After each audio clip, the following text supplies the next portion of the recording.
Hello, BookTube. A while ago, I asked you what kinds of videos I could make to help you with your cabin fever, to help you with your self-isolation. And I got a number of great ideas. Some of them I expected. A lot of you want to see the return of Last Week in BookTube, a feature on this channel in which I look back at the videos that I've watched over the past week and tell you about them. That got me into a great deal of trouble 4 years ago, but still, I don't think you were trying to provoke another hashtag. Several of you have also wanted more starter kits, more top 10 lists, that sort of thing. But one thing that came up over and over again as well was that a lot of you wanted me to go back to previous videos, especially mail hauls, and give you my after-the-fact evaluation of the books that appeared there, as opposed to just my spit takes as I got them.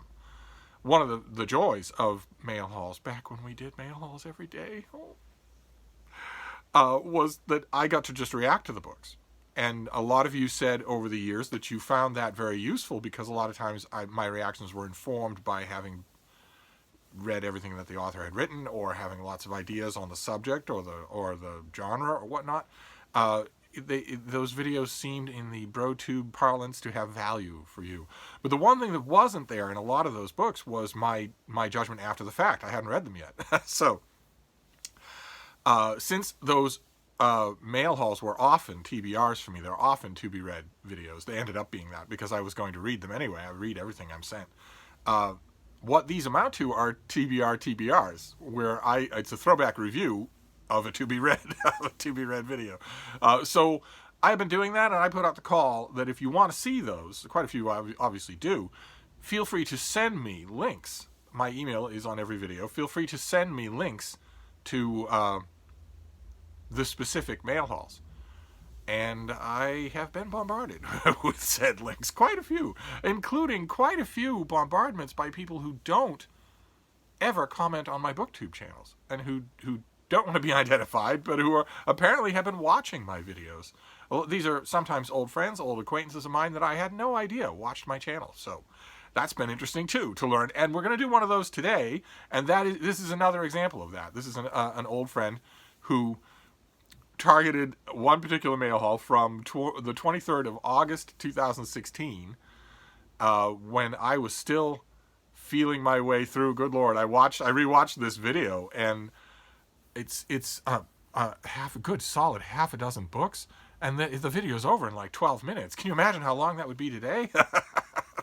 And also, at the end of this particular video, when I'm done telling you very briefly about all the books, I could have gone on at much greater length. When I'm done with all that, I actually say, at one point at the end of that video, well, there are too many books here to hold up. I didn't make the Steve pile that has become a signature here, when I had just as much hand strength then as I do now. I don't know why I thought that was too many books to do. But one way or another, I've centered on this video for today with my messy iPad. And it's a little suspect, because the person who requested this particular mail haul is the author of one of the books in the mail haul. I think that's what drew their attention to it. Which is going to raise red flags for you, because at the end of every one of these TBR TBRs, I want to give you the bean of the bunch. I want to give you the best book of the bunch. And you're naturally going to think, now that you know that I'm going to give the bean of the bunch to that person. We shall see. Let's forge on and see what happens. So the first book was Coffin Road by Peter May, murder thriller set in the Outer Hebrides. I got about a third of the way into it and was thinking, okay, well, the characters here are fairly flat, and the plot here is fairly predictable. So what I really want, and I haven't particularly got it so far, since those two things are true, is that you really do an evocative job with the Outer Hebrides, which is an amazing place to visit if you haven't visited it. If any of you actually live there, I definitely want to hear from you. And when I hear from you, I want pictures. Good Lord, people. I have my email in every video. I actively encourage you to write to me. The handful of professional YouTubers that I know who have learned that have been white-faced in horror that I do that. But I do that nevertheless. I want you to write to me. But if you're going to write me an email about how adorable your dog is being, it'd be nice if you sent a picture. I'm 1,000,000 years old and I know how to do this technology, so you know how to do this technology. If you write me an email and you're telling me you've inspired so much of my reading and I've doubled and tripled my personal library connection, I want pictures of that library. If you write me an email and tell me, oh, the Australian estuary where I live is just so beautiful this time of year, it would be nice if you sent me a picture. anyway, that's what I started to think at the beginning of Coffin Road. I started to think, okay, well, since you're not really stepping it up here in terms of the predictability of this genre, then the very least you can do is give me lots of atmosphere about the Hebrides, and it doesn't happen. So I wasn't all that impressed with Coffin Road. And I haven't read that much of Peter May, so I don't know whether I got a dud or not. Maybe some of you have read everything by Peter May and could tell me. Then the next one is nonfiction. It's David Levinson's Field Guide to Lies. I thought it was, I'd already read it, I think, at the time of the original video back in 2016. And I thought it was tremendously impressive. And once again, I will try to hunt down any reviews that I might have done for any of these books. Although looking at some of these choices as they're sent to me in emails, I'm noticing at least a lot of the choices that I'm getting so far seem fairly long ago. And I'm noticing how many books in these mail hauls I read but did not review, which probably underscores why a lot of you wanted to see this feature in the first place. I thought I was doing better in terms of percentage. Maybe that's just been my own imagination. I don't know. We shall see. We will definitely see, because I'm getting bombarded with requests to do this. And the number one theme running through those requests is just unbelievable to me, but it's now been dozens of you who have suggested the same thing. You don't all know each other, you're not coordinating, which is not only that I do a TBR TBR for every old mail haul, but that I do a review of every video I have uploaded in just chronological sequence, straight through. It's 3,000 videos, for Pete's sake. It'll take forever. It'll take 10 years to do at one video a day. I can't imagine what the interest would be in that, but one way or another. Next book we have is, Field Guide to Lies I very much recommend, although at the time of this original video, Donald Trump had not yet been elected president and built and constructed an entire presidential administration out of the act of lying. That changes the landscape for a Field Guide to Lies. I'm not saying that, this book is really, really good, but it was outdated literally the day after Donald Trump's inauguration, when Donald Trump started telling people that his inauguration was the biggest inauguration in terms of crowd size that anyone had ever seen in Washington history. An easily disprovable lie, and just a simple, flat, factual lie. And still says it to this day. And now, the difference being that now, 4 years later, millions of Americans say it too. And you just show them photographs and they say, okay, here's this exact same time, 2 o'clock in the afternoon, President Obama's inauguration, 2 o'clock in the afternoon, Donald Trump's administration. Look at the Washington Mall.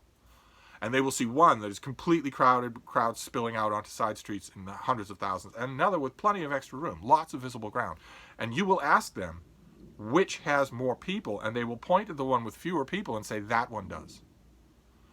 And that changes the nature of a book called A Field Guide to Lies. So maybe this author will do a sequel, or maybe it's just too crushingly depressing for him. He doesn't want to. I'm recording this video. I think it's maybe at like 10:30 in the morning. Already today, I guarantee you that Donald Trump has publicly lied about several things, and it's still early in the day. It's before noon, and hence before his lie press availability about a deadly pandemic, which will happen later in the day, in which he will lie. He will say every state in the union has as many tests and personal protective gear as they could possibly want. Those shipments have gone out. Everybody's happy. Factual, demonstrably provable lies. So A Field Guide to Lies, I wouldn't blame you at all if you wanted to pass on it. The next one is a novel. It's Mercury by Margot Livesey, about a couple, Donald and Viv, and a horse that enters their life. And it's a spirited, personality-driven horse that awakens a whole bunch of sleeping ambitions in Viv and upends the complacency of their marriage. And this is a quiet author, very much a cerebral author. I thought in this case that those qualities usually are to her benefit, but in this case, in the case of Mercury, I didn't think it worked at all. The Damningly, in the case of this narrative, the author seemed most comfortable describing complacency, and that if you're writing a novel in which complacency is completely disrupted, you'd better be on board with that disruption. Your characters might be longing for the good old days, or one of them might be the husband, but you can't be, or all the forward momentum of your book will just die on the operating table. And I'm afraid it did. This was not a memorable book for me. The next one is a gigantic chunker. It was The Final Solution by David Cesarini, a gigantic book about the Holocaust. Certainly not new ground at all. Very granular in its writing, very detailed in its history. A little bit to its detriment at times. Again, as I've said on this channel many times, historians are among the first people. The first are philosophers, but historians are among the first people to tend to forget that their first job is to tell a good story. I don't care how somber that story is. I don't care how vital your research is. Your first job, if you're writing for a public, if you're charging money for your book, your first job is to write entertaining, to write interesting prose. And everything else is secondary, and unfortunately there are long stretches of this book that don't remember that. It's still valuable, I think, very valuable. But then we have Pharaoh by Wilbur Smith, who is a historical novelist. Some of you will know a number of his books. He did kind of Jodhpur and Charging Lion African adventure stories back when that was still vaguely permissible. And then he had a bit of a hit with River God, a historical novel set in ancient Egypt. It also is not completely permissible. Its characterization of one particular character in that book is just a ridiculous stereotype of an ancient world eunuch. But it had lots of good set pieces, very very good dialogue, very good action. So it was a hit. And it led Wilbur Smith to dabble in ancient Egypt historical fiction forever afterwards, and Pharaoh is one of those. And it was pretty good, pretty solid. I don't know if you're noticing over my ear there, that candle right next to the plastic basset hound. I fixed it. Okay, there are quite a few of you. Again, I leave my email in every video. Sometimes I see what my YouTube friends are thinking. Several of you who really ought to explore looser sweatpants noticed that candle was tilted, in a few earlier videos, and you asked, could I please straighten it? It is now straight. Okay. All right. Anyway, let's move on as fast as possible.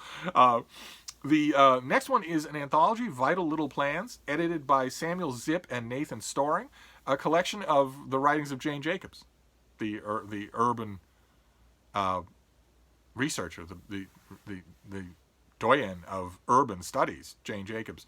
A terrific anthology. The one weak spot, she's a terrific writer, and I was very happy to see it. It came out in conjunction with a biography of Jane Jacobs.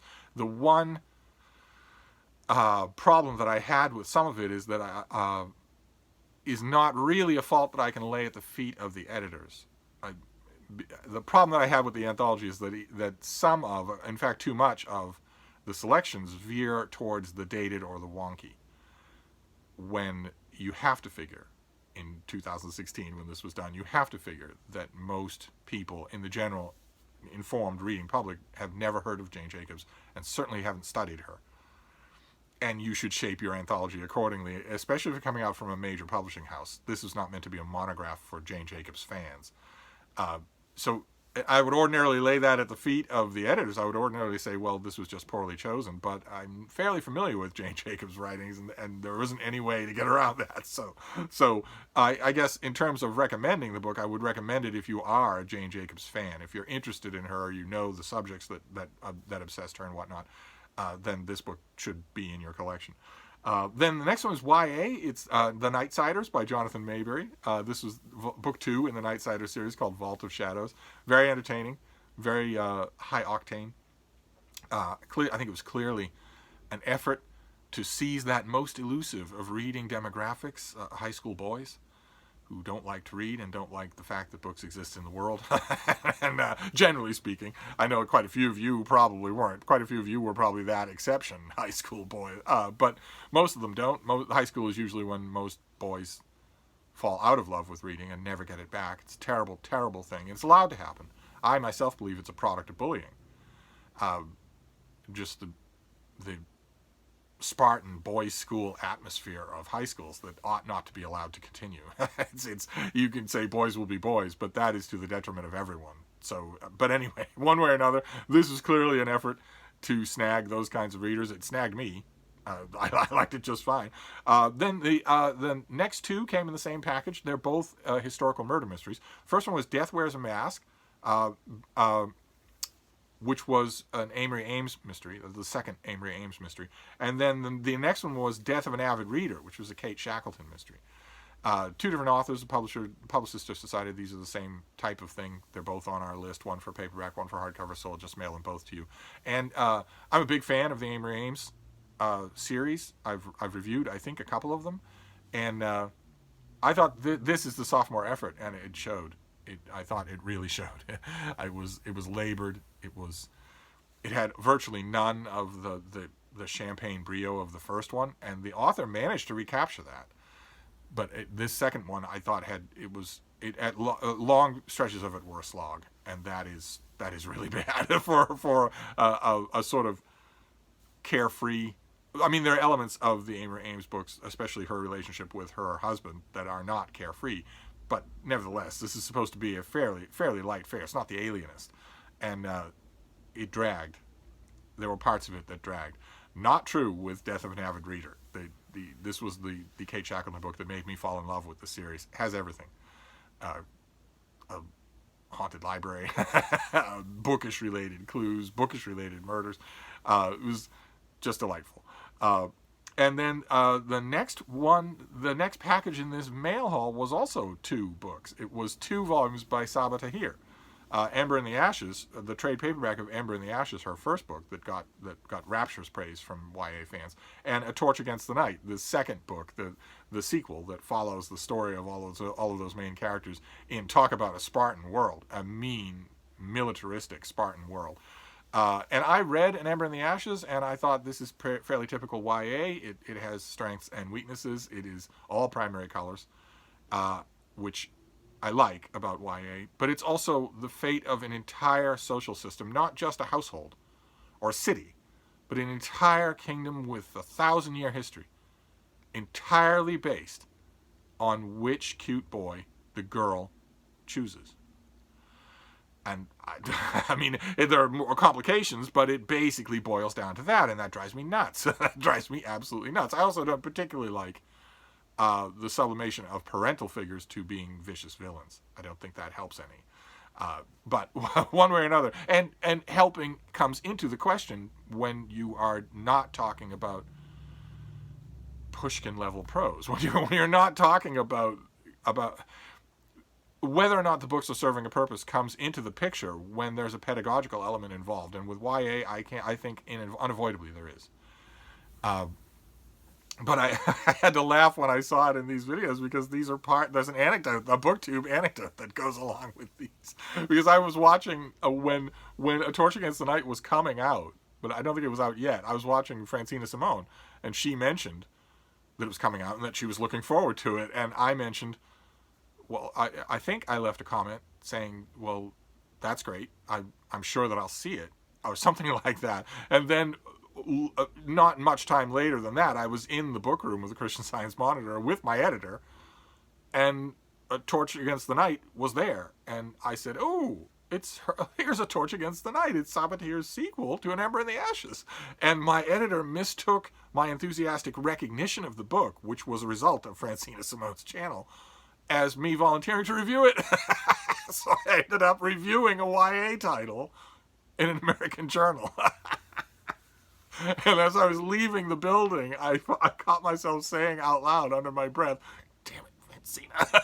Because I viewed her, and she had sort of goaded me into it, although she was completely innocent. It's just my own reaction that did it. So I am now on record in a fairly prominent American journal reviewing a YA novel, and I didn't dislike A Torch Against the Night, which was great. That was an added bonus, and that was it. That was the whole of the mail haul for the 23rd of August 2016. If I remember correctly, looking back on that couch, looking at that video, looking at that couch, and knowing that I had my little hippo of a basset hound directly under my left elbow, that I had my creaky old pointer directly under my right elbow. Looking back at that video brought back memories, and I think I got more mail that day. But this will do for this particular mail haul. And the bean of the batch you're going to think is The Final Solution by David Cesarini, but it's not. It's not. It's actually Death of an Avid Reader, which, if you can find it on as a cheap download of the day ebook or whatever, this is not a series. The Shackleton books, you'll benefit marginally, minimally by reading them in order. You can start with any of them, and I would, if you're in the mood for a lighthearted, extremely good, well-constructed, classical historical murder mystery, you can't go wrong with Death of an Avid Reader. I would just do it. just download it or order a used copy or whatever. It gets the bean of the batch this time around. It's a very strong recommendation. We are all in a place where we could use this whole series. So there you go. That's another TBR TBR. I eventually intended to sequester these for Thursdays, but once again, I leave my email in every video. so we'll do another one of these tomorrow. I just thought to get another one done because I have a huge backlog now. So I'm gonna wrap this up, but I'll be back. Thank you, BookTube.